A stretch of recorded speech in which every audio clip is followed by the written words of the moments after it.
The strange signal came on a Tuesday. It buzzed through every communication device on Earth at exactly noon Greenwich Mean Time. Phones, computers, televisions, and radios all played the same message. The voice was calm and spoke perfect English with no accent. People of Earth, you are hereby notified of your impending integration into the Galactic Council. Your representatives will present themselves at Centaurus Prime within 1 Earth year. Coordinates for travel follow.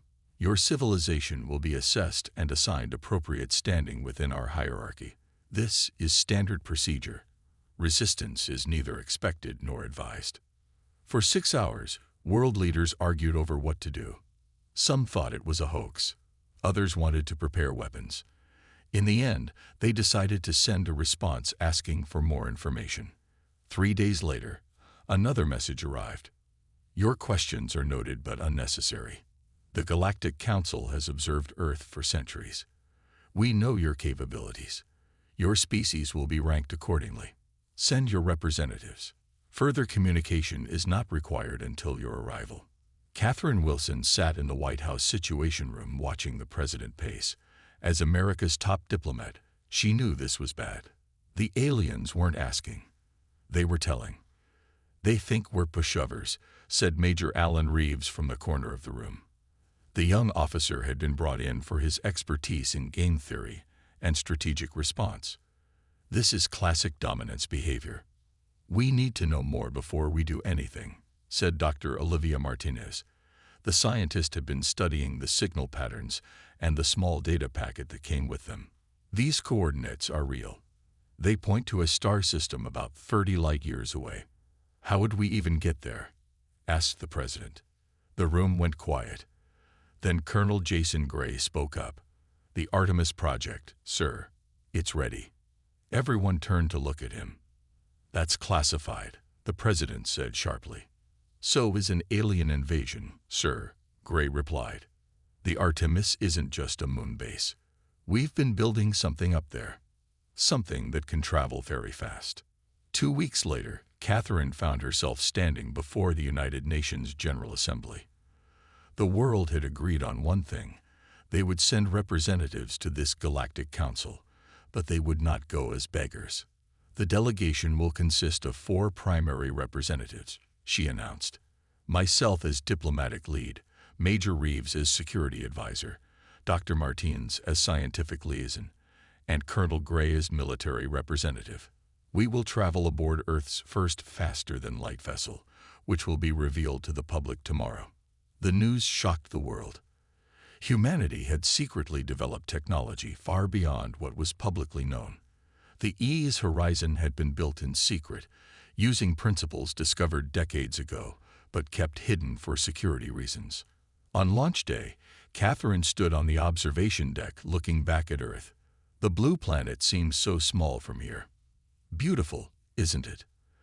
Alan said, joining her by the window. Yes, she replied, and worth protecting. Do you think they really control everything like they claim? He asked. Nobody controls everything, Catherine said. That's what they're about to learn.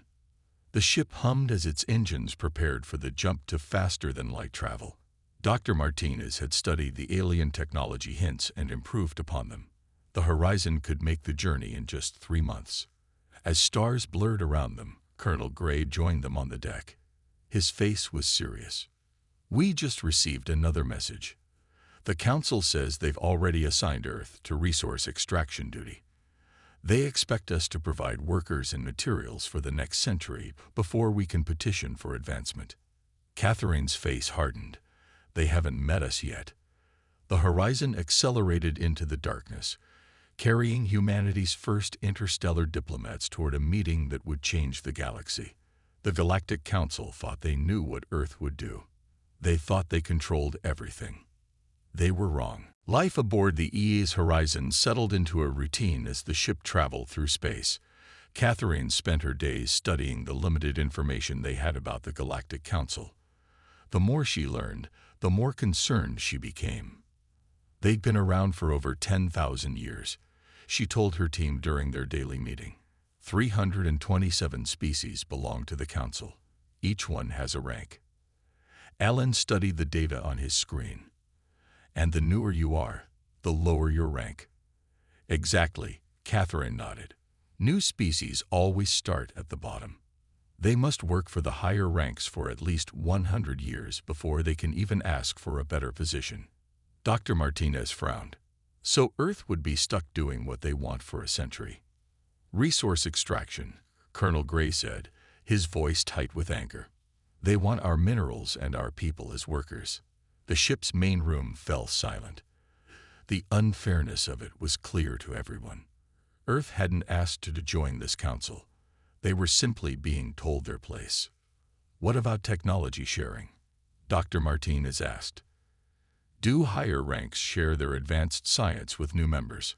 Catherine shook her head. Very little. They give new members just enough technology to do the work assigned to them. Nothing more. As the weeks passed, the team learned to use the communication system that came with the council's message. They discovered a large database of basic information about the galaxy and its politics. It wasn't detailed, but it helped them prepare. One evening, Alan found Catherine alone on the observation deck. The stars look different out here, far from Earth. I've been thinking, he said. Why do all these species accept this system? There are hundreds of them. Why doesn't anyone fight back? Catherine had wondered the same thing. Fear, maybe. Or perhaps they don't know any better. The database says the Council has controlled the galaxy for so long that no one remembers a time before them. Humans aren't good at accepting rules we didn't agree to. Alan said with a small smile. No, we're not, Catherine agreed. 2 months into their journey, they received a message from another ship. It was from a species called the Proximans, who lived in the Proxima Centauri system.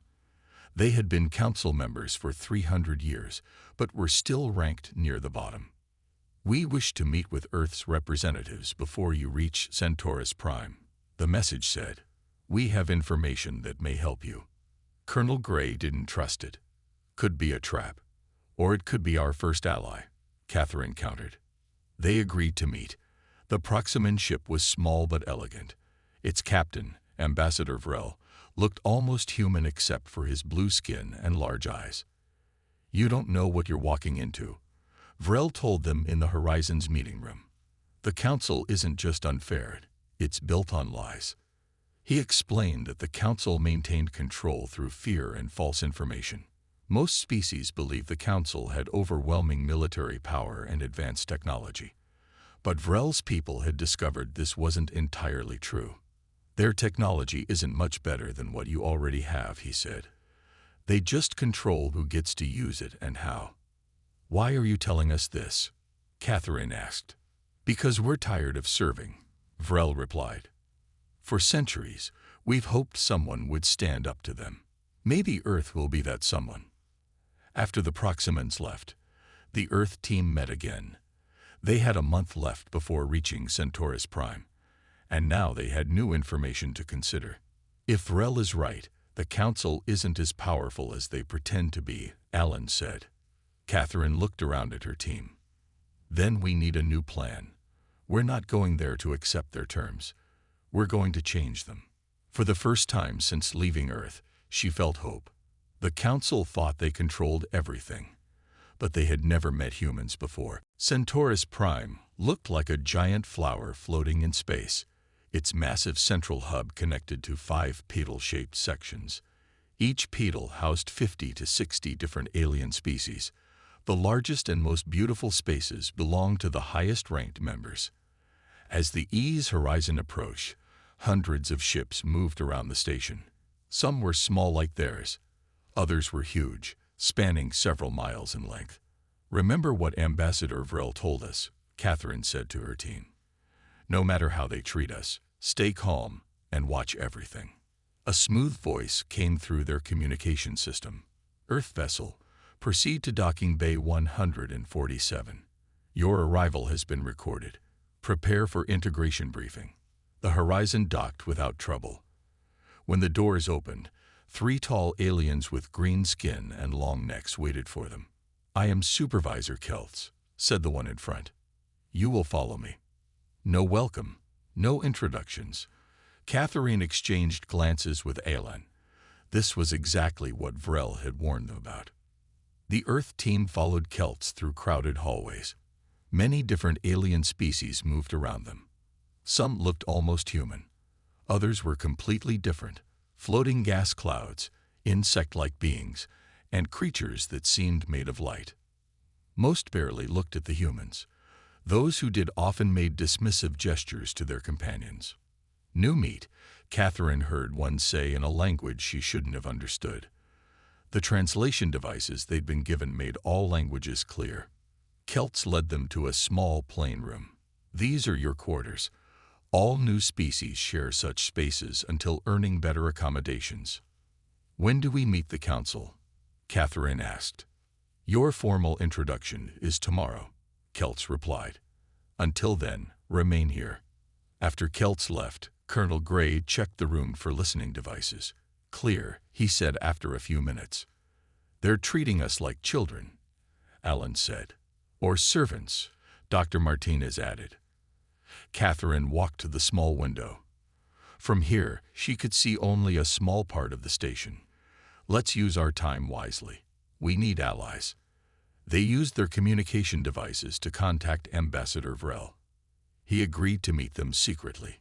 When Vrel arrived, he brought another alien with him. This one had red skin and 4 arms. This is Delegate Zorix from the Rigel system, Vrel said. His people have been in the council for 500 years, but are still at the bottom ranks. The council system is broken, Zorix said. They take the best resources from our worlds. They use our people for dangerous work. But they give us nothing in return. How many species feel this way? Catherine asked. Many, Vrel said, but most are afraid to speak out. The council punishes those who question them. What kind of punishment? Alan asked. They cut off trade. They restrict travel. Sometimes, they even send their security forces to restore order. Many people die in such restorations. Catherine leaned forward. But Ambassador Vrel said their military power isn't as strong as they claim. It isn't, Zorix agreed. But they control information. Most species don't know this. They only know the stories of council power that have been told for thousands of years.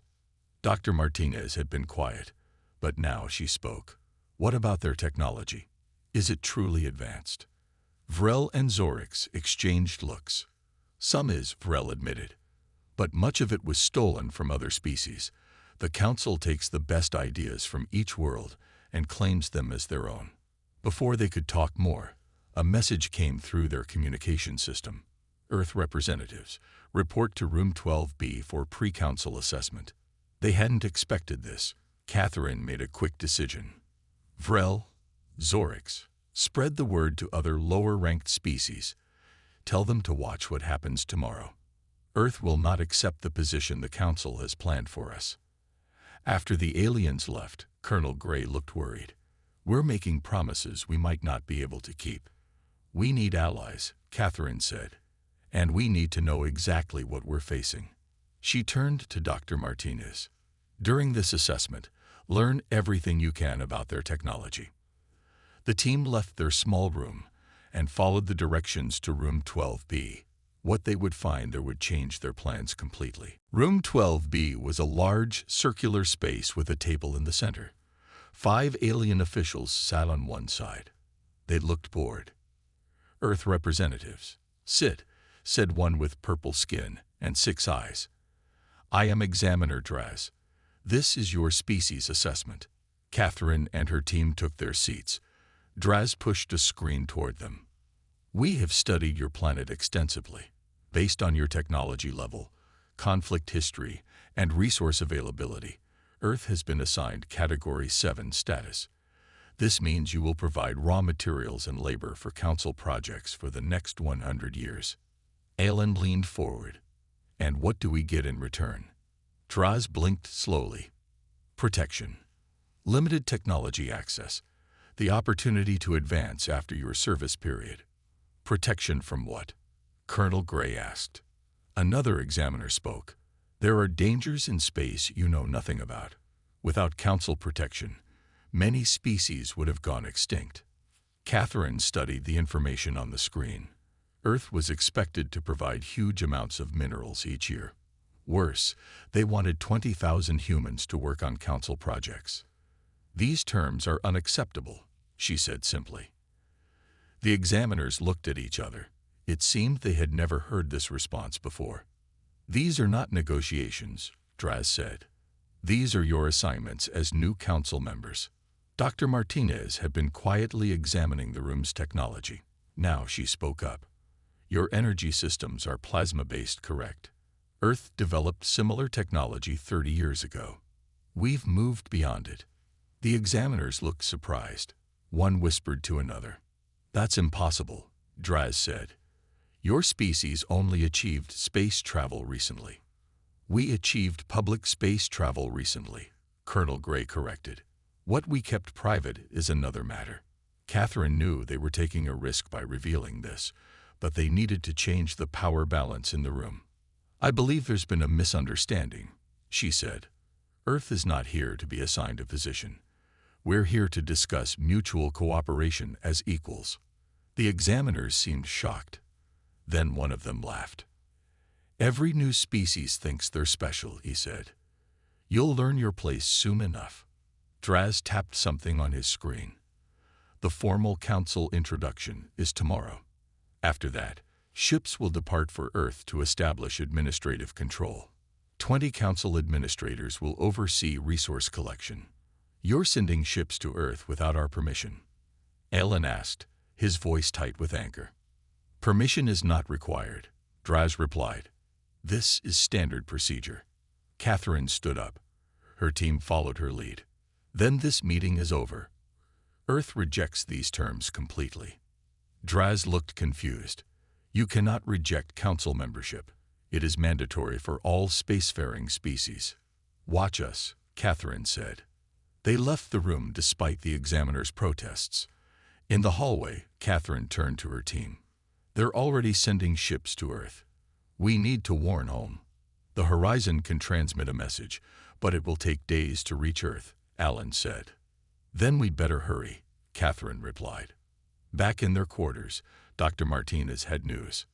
"During the assessment, I scanned their systems. Their technology isn't as advanced as they claim. Most of it is just variations of the same basic designs they've used for centuries." "Can Earth's defenses stand against their ships?" Colonel Gray asked. "If what I saw is accurate, yes," Dr. Martinez said. "Especially if we prepare now." Catherine made a decision. "Alan, send a message to Earth. Tell them everything we've learned and warn them about the incoming ships." Colonel Gray looked worried. "What about tomorrow? The council meeting?" "We go as planned," Catherine said. "But instead of accepting their terms, we'll make our own announcement." That night, Ambassador Vrel visited them again. "Word has spread that you challenged the examiners," he said. "Many species are watching now." "Good," Catherine said. "They should see what happens when someone finally stands up to the council." What none of them knew was that the next day would change the galaxy forever. The council thought they controlled everything, every species, every planet, every outcome. They were about to learn they were wrong. The main council chamber was enormous. Hundreds of seats formed rings around a central platform. Higher-ranked species sat in the top rings. The newest members sat at the bottom, closest to the floor. Catherine and her team were given seats in the very lowest ring. The message was clear. Earth was at the bottom of the council hierarchy. 5 aliens sat on the central platform. These were the High Counselors, the leaders of the 5 oldest species in the galaxy. They wore elaborate clothes and had an air of complete authority. "The 4,782nd meeting of the Galactic Council begins," announced the tallest counselor. "Today we welcome representatives from Earth, the newest species to join our community." The chamber filled with polite applause. Catherine noticed that most higher-ranked species barely paid attention. This was routine for them. "Earth will now be officially assigned its duties and responsibilities," the counselor continued. "As is standard for all new members, Earth will serve in Category 7 for the next 100 years. Catherine stood up. This wasn't the normal procedure. New species were supposed to simply accept their assignments with gratitude. Earth rejects this category and these terms, she said clearly. The chamber went silent. Then whispers spread through the room. The High Counselors looked at each other in confusion. "This is not a negotiation," said one counselor. "This is your assignment." "Earth did not ask to join your council," Catherine replied. "We received your message, but we never agreed to your terms." A different counselor spoke, his voice harder. "All spacefaring species in this sector fall under council authority. This has been the way for 10,000 years." "Not anymore," Catherine said. "Earth will remain independent." The whispers in the chamber grew louder. Some aliens looked shocked. Others seemed secretly pleased. The lead counselor raised his hand for silence. "Perhaps you don't understand. Ships have already been dispatched to establish council presence on Earth. This matter is settled." Dr. Martinez stepped forward to join Catherine. "We've analyzed your technology," she said. "Your ships aren't as powerful as you claim." This caused even more commotion. The counselors looked genuinely worried now. "How dare you?" shouted one. "Guards, remove these representatives and place them in detention." Several armed guards moved toward the Earth team. Colonel Gray stepped in front of Catherine and Dr. Martinez. Alan moved to protect their backs. But before the guards reached them, Ambassador Vrel stood up from his seat. "The humans speak truth," he called out. "The Council has lied to us all for centuries." Then Delegate Zorix stood. "The Regilians stand with Earth." One by one, representatives from other lower-ranked species began to stand. The chamber fell into chaos. The High Counselors shouted for order, but many weren't listening anymore. In the confusion, Vrel reached the Earth team. "Come quickly," he said. "You must leave now." They followed him through side passages that led away from the main chamber. Behind them, they could hear the council session breaking down completely. "Where are we going?" Catherine asked as they hurried through the corridors. "To your ship," Vrel said. "You must return to Earth immediately. The Council will try to make an example of you now." When they reached a quiet area, Vrel stopped. "What happened today has never happened before. No species has ever publicly rejected the Council." "What will they do?" Ellen asked. "They'll send more ships," Vrel said grimly. "Not just administrators now, but their military force. They'll try to take control of Earth by any means necessary." "How long do we have?" Colonel Gray asked. "Their nearest fleet is 3 weeks from Earth," Vrel replied. "If you leave now and use your fastest speed, you can get there first." Catherine made a quick decision. "We'll go, but this isn't over." "No," Vrel agreed. "It's just beginning." Many species watched what happened today. The Council's control was built on fear and lies. You showed everyone that they can be challenged. Dr. Martinez had been quiet, studying her datapad. Now she looked up with excitement in her eyes. "I've finished analyzing their systems," she said. "I know how their ships work, their weapons, their shields, everything." Catherine smiled for the first time that day. "Then let's go home and prepare." As they rushed to the horizon, Catherine knew they had started something that couldn't be stopped. The Council had ruled through fear and misinformation for thousands of years. Earth was about to change that forever. The EA's horizon raced through space faster than any human ship had ever traveled. Dr. Martinez had applied what she learned from the Council's technology to improve their engines. The journey that had taken 3 months now took only 3 weeks. On Earth, Admiral Susan Parker stood in the Global Defense Command Center beneath the Rocky Mountains. Representatives from every major nation surrounded her. They had received Catherine's warning message 2 days ago. "The Council ships will reach Earth in less than a month," Admiral Parker said. "According to the data sent by our team, they're sending 20 warships." "Can we fight 20 alien warships?" asked the Chinese general. Admiral Parker nodded. Dr. Martins sent detailed information about their weapons and defenses. They're not as advanced as we feared.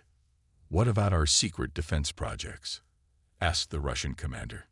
It's time to activate them all, Admiral Parker replied. For decades, Earth's nations had secretly prepared for possible alien threats. Hidden bases around the planet housed experimental weapons and shield systems. Most were based on theoretical technology that scientists had been developing since the Cold War. The shield network can be ready in 2 weeks, said the lead scientist. The orbital platforms will take longer. Get them all online, ordered Admiral Parker, and contact the Luna base. We'll need the railguns too. As the meeting ended, the Brazilian representative spoke up. What if we lose? Admiral Parker's face hardened. Then we make sure they remember Earth forever. The EA's Horizon arrived a week later. Catherine and her team were immediately brought to the Defense Command Center. They looked tired but determined. We caused quite a stir, Catherine told Admiral Parker. The Council has never been challenged before. And now they're coming to make an example of us, Alan added. Dr. Martinez connected her data pad to the main system. Here's everything I gathered about their ships. Their weapons are energy-based, similar to our laser systems but more powerful. Their shields can block most physical projectiles. Colonel Gray pointed to the ship designs. They rely on overwhelming force. They've never needed strategy because no one fights back. Admiral Parker smiled slightly. Then they're in for a surprise. Over the next 2 weeks, Earth prepared. The shield network activated. Hundreds of small generators around the planet created an energy field in the upper atmosphere. Hidden orbital platforms moved into position, each carrying weapons that had never been used before. Catherine addressed the United Nations. The Council believes we'll surrender when their ships arrive. They've ruled through fear for thousands of years, but they've never met humans before. The day the Council fleet arrived, Admiral Parker stood in the command center. Screens showed 20 large ships entering Earth orbit. They formed a circle around the planet. Incoming transmission, announced the communications officer. The screen lit up with the face of an alien commander. I am High Marshal Zex of the Galactic Council. Your planet is now under Council control. Dismantle all defensive systems immediately and prepare to receive Council administrators. Resistance will result in severe consequences. Admiral Parker looked at Catherine, who nodded. This is Admiral Susan Parker of Earth. We have a message for the Council. She paused, making sure the alien commander was listening carefully. Earth declines your offer. High Marshal Zex looked confused, then angry. This is not an offer. This is a command. Comply or face destruction. We choose neither, Admiral Parker replied. Earth remains free. You have 1 hour to reconsider, Zex said before cutting the transmission. Colonel Gray checked the defense systems. Shield network at full strength. Orbital platforms in position. Luna base railguns ready. What about our allies? Catherine asked. Ambassador Vrel sent a message, Alan said. Several lower-ranked species are watching. If we succeed, they'll join us. Admiral Parker looked at the countdown timer.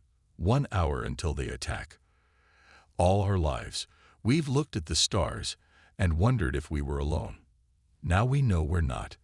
And our first act as a galactic species will be to fight for our freedom. Catherine stood beside her. Not just for our freedom. For everyone the Council has oppressed. As the timer counted down, humanity prepared for the first interstellar battle in Earth's history. The Council thought humans would surrender like all the others. They were about to learn how wrong they were. The hour passed quickly. In the command center, all eyes watched the screens as the Council ships moved into attack formation. They're powering up weapons, reported the sensor officer. Admiral Parker nodded. All stations, prepare for combat. Activate defensive measures only. Let them fire first. The Council ships fired together. 20 energy beams struck Earth's shield. The command center shook slightly, but the shield held. Shield at 92% strength, reported Colonel Gray. Damage minimal. On the main screen, High Marshal Zex looked surprised. Impossible. Your primitive planet cannot have shield technology. As you can see, we do. Admiral Parker replied. And that's not all we have. She gave the signal. Across Earth's orbit, 30 hidden platforms became visible as their cloaking systems turned off.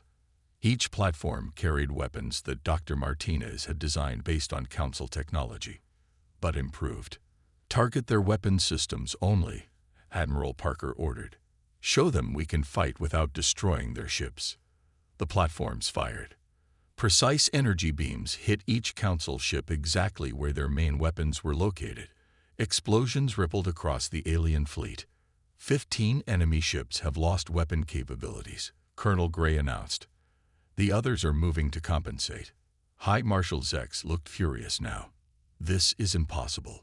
How did you? Catherine stepped forward. We learned from you, Marshal, but we improved what we learned. The remaining Council ships regrouped and fired again. This time, they targeted Earth's orbital platforms. 3 platforms destroyed, Colonel Gray reported. Shield holding at 85%. Admiral Parker nodded to the weapons officer. Luna Base, you have permission to fire. On the dark side of the moon, enormous railguns emerged from hidden bunkers.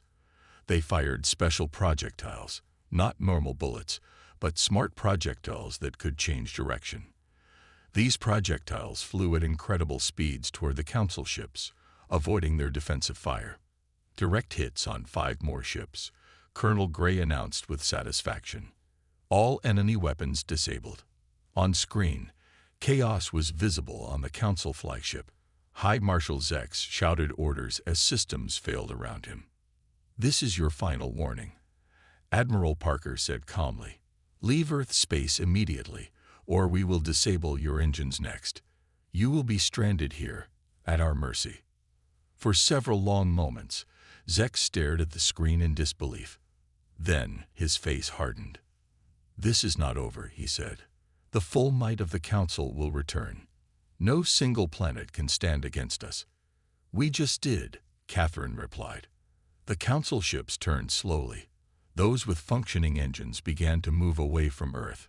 Several damaged ships needed help from others. As they retreated, Admiral Parker turned to her team. This was just the first battle. They'll be back with a bigger fleet. But now we have time, Catherine said. And we have something else too. She activated the communication system. Ambassador Vrel's face appeared. We saw everything, Vrel said, his eyes wide with excitement. It's already spreading throughout the lower ranks. Earth defeated a Council fleet. Tell everyone who will listen, Catherine said. The Council isn't invincible. Their technology isn't superior. Their power is built on lies. Many are already asking how they can join Earth instead of the Council, Vrel said. This could be the beginning of something new. When the communication ended, Admiral Parker looked at Catherine. What exactly did we start here? Catherine smiled. A revolution. For thousands of years, hundreds of species have lived under Council rule because they believed they had no choice. We showed them there's another way. Will they fight with us when the Council returns? Colonel Gray asked. Some will, Alan said. Others will wait to see if we can win again. Dr. Martinez was already working on new designs. With what I learned from their ships, I can make our defenses even stronger. And if other species join us, we can share technology. Outside the command center, people around the world celebrated. News had spread quickly. Humanity had faced its first alien threat and won. The victory broadcasts showed Council ships retreating from Earth, damaged and defeated. That night, Catherine stood on the roof of the defense complex, looking at the stars. Alan joined her. Do you think the Council will ever accept that they don't control everything? He asked. Catherine shook her head. Not easily. They've had power too long. But they've never faced humans before. Above them, the stars seemed different now. They weren't just distant lights anymore. They were places where allies might be waiting. where freedom might spread. The Council had thought they controlled the galaxy. Earth had just proven them wrong. 6 months passed. Earth had changed in ways no one could have imagined before. Nations that had fought for centuries now worked together. The threat from space had united humanity like nothing before. In orbit, a new station took shape. It wasn't just for Earth. It was designed as a meeting place for all species who wanted freedom from the Council. Ambassador Vrel's ship was the first to dock there. 12 species have officially broken from the Council, Vrel announced in the station's main room. Many more are considering it. Catherine nodded. And the Council's response? Confusion, then anger, Vrel said. For thousands of years, no one has challenged them. They don't know how to handle this. Dr. Martinez entered the room with excitement. The technology exchange is working better than we hoped. The Proximans have amazing medical knowledge. The Regilians understand gravity control in ways we never imagined. This had been Catherine's idea, a free exchange of knowledge between all allied species. No ranks, no leaders, just cooperation. They called it the Galactic Cooperative of Independent Worlds. How are our defenses? Alan asked Colonel Gray, who now commanded Earth's space forces. The combined fleet grows daily, Gray replied. We have 50 ships now, with more being built, and the defense network extends to Mars and Venus. A young officer rushed into the room. Admiral Parker sent me. Our long-range sensors have detected something. A Council fleet is coming, much bigger than before. Everyone hurried to the command center. On the main screen, a mass of ships moved through space toward Earth. 115 vessels, the sensor operator reported. The largest is 5 miles long. Admiral Parker studied the data. They're 2 weeks away at current speed. Catherine turned to Vrel. Can our allies get here in time? Some can, Vrel replied. Others are too far. Then we fight with what we have, Admiral Parker decided. The next 2 weeks were a blur of activity. Ships from 7 allied species arrived to stand with Earth. The defense network was strengthened. Every weapon was checked and rechecked. When the Council fleet arrived, they didn't attack immediately. Instead, a message came through.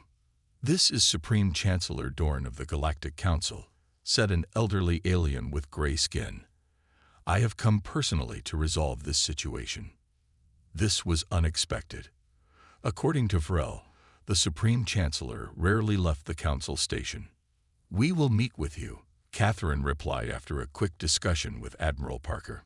The meeting took place on the New Earth station. Supreme Chancellor Dorn arrived with 10 guards. Catherine, Admiral Parker, Alan, and representatives from the allied species waited for them. For 10,000 years, the Council has maintained order in this galaxy, Dorn said without greeting. Your actions threaten everything we have built. We only threatened your control, Catherine replied. Not peace. Dorn looked at her with ancient eyes. You don't understand. Before the Council, species fought endless wars. Planets were destroyed. Billions died. So you created a system where you rule and everyone else serves, Admiral Parker said. We created order, Dorn insisted. You created stagnation, came a new voice.